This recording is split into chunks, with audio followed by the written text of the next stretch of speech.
Hi guys, so let's take a look at the key macroeconomic objectives for a government in managing their economy. Okay, I break this down to the acronym CIGARS. Okay, so we've got a CIGARS.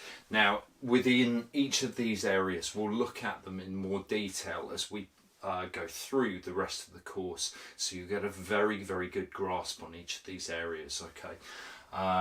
Now, firstly, I've highlighted the current account on the balance payments. Now, this is significant because the current account reflects all of the country's transactions with the rest of the world in effect.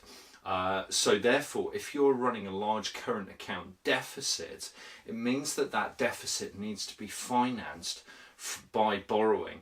And if you are reliant upon borrowing or debt to actually finance a deficit, then it's going to mean that you are reliant upon positive investor sentiment towards your country.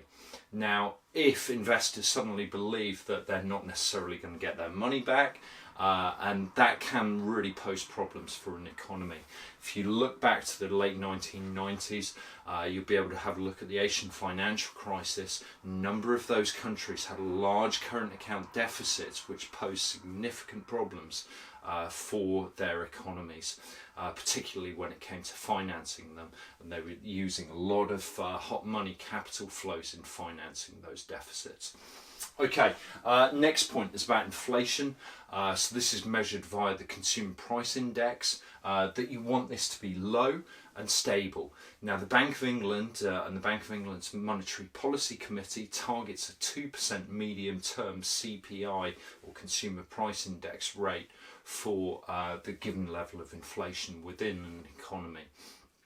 Now, the reason you want this to be low is because you want to reassure households and businesses where they stand in terms of their actual financial positions. This can help build and boost consumer and business confidence. If that is the case, then it's going to mean that consumers are going to be happy to actually consume and undertake expenditure.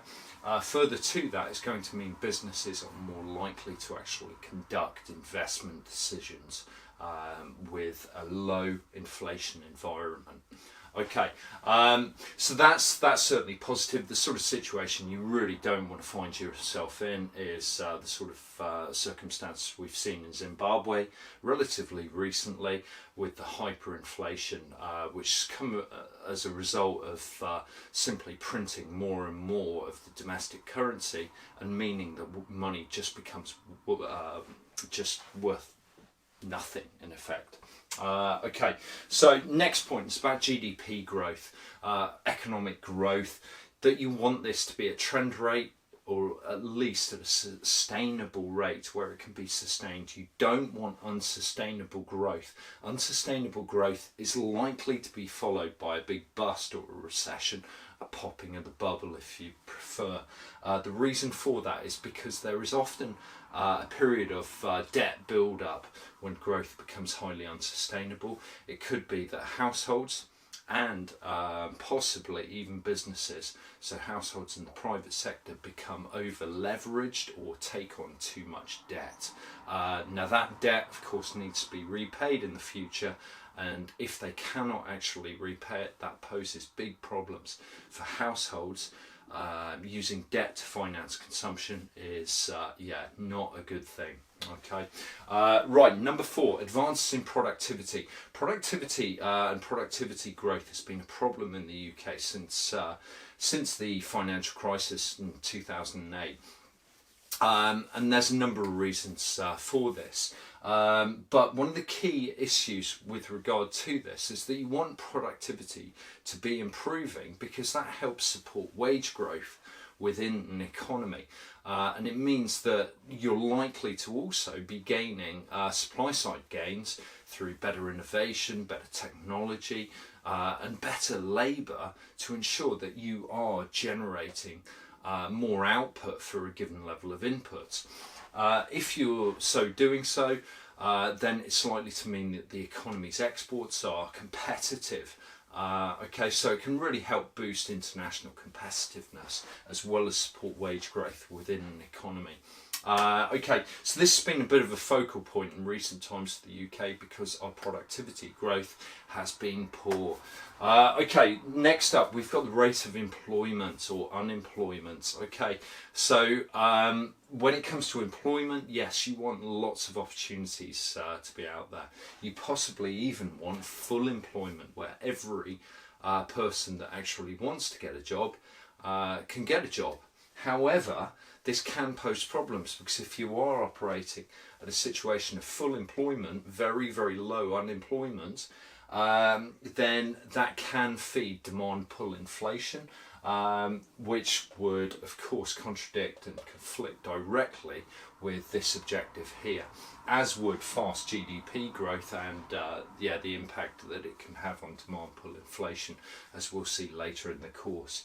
Okay, so it's got to be sensibly managed, but there's also a possible conflict when it comes to productivity as well.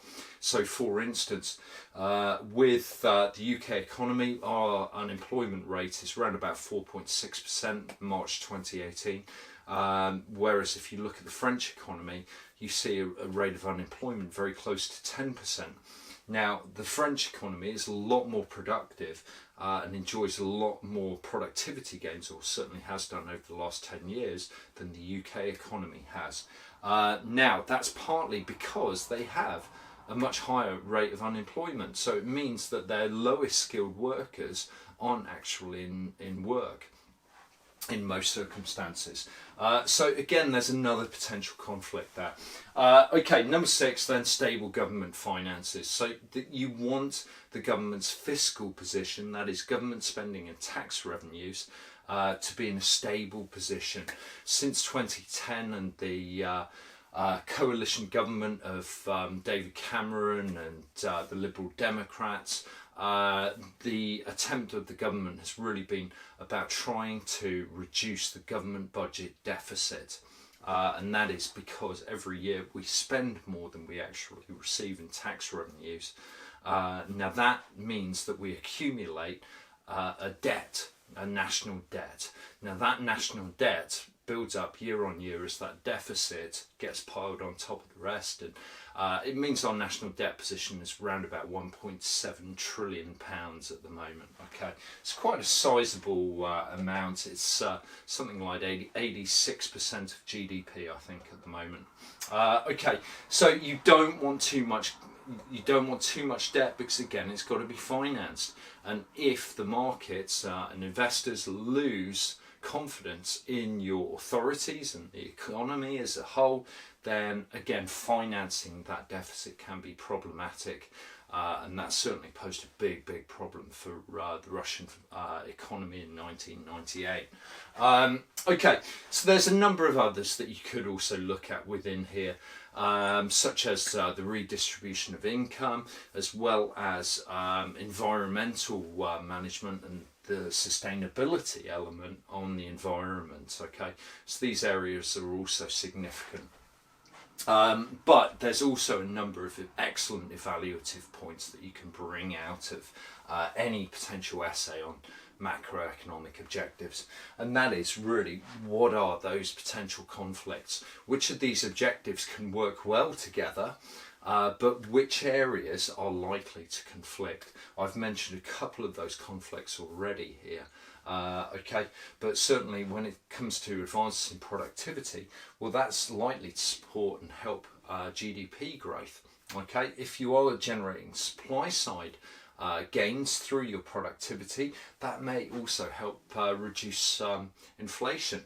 But some of them are likely to be mutually exclusive as well. So GDP growth that may be occurring as a result of increases in demand can directly conflict with increasing inflation. Okay, so the mutually exclusive element is also an important one, and that means it's either this one or that one. So which is it going to be? And then you've also got to think, what about the time scale to which the government is working? What's most important in the immediate term, and what's more important over the period within which the government is actually in power? Okay, so what would be the objectives over a longer time frame, such as 4 or 5 years there? And finally, what is the real priority for the economy given the current circumstances? And this is where any particular knowledge about the actual circumstances of an economy is also useful. There's one other area as well that you could also look at here, and that may be in contrasting LEDCs with MEDCs. This is great stuff for an essay, so yeah, alright, you'd be able to crush it on this stuff. Okay, hope that's useful, guys. Thank you.